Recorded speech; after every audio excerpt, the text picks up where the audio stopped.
Democrats have been pushing forward H.R. 1. Now, you haven't heard a lot about H.R. 1 because H.R. 1 is not going anywhere in the Senate, presumably. But H.R. 1 is this sweeping piece of voter legislation that essentially federalizes all elections. And what it really does is it makes it easier to enshrine the worst sort of voting practices from across the country. It takes like all the worst parts of voting practice from various states, and then it enshrines them and requires them at the federal level. Heritage Foundation had a good breakdown of H.R. 1. Here are just some of the things that H.R. 1 would do.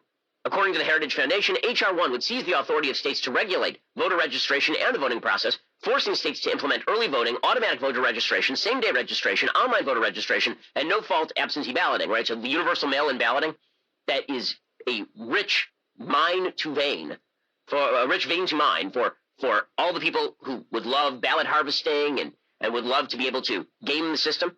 That would become universal. He wants to spend another $2 trillion on infrastructure. So he wants to double the budget in the middle of a non-pandemic, because we are not in the middle of a pandemic anymore, guys.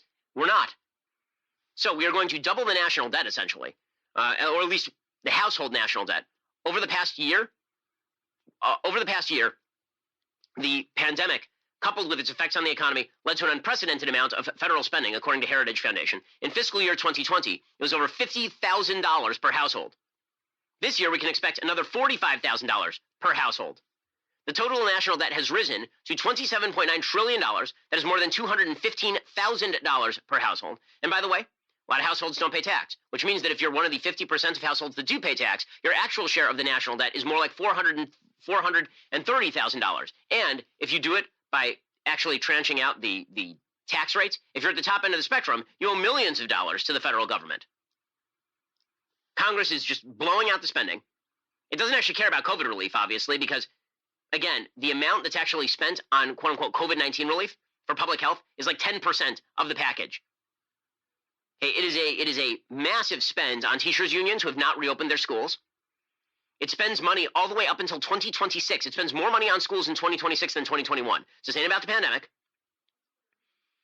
It also blows out welfare expansion, right? It completely reverses decades of attempts to curb the welfare state.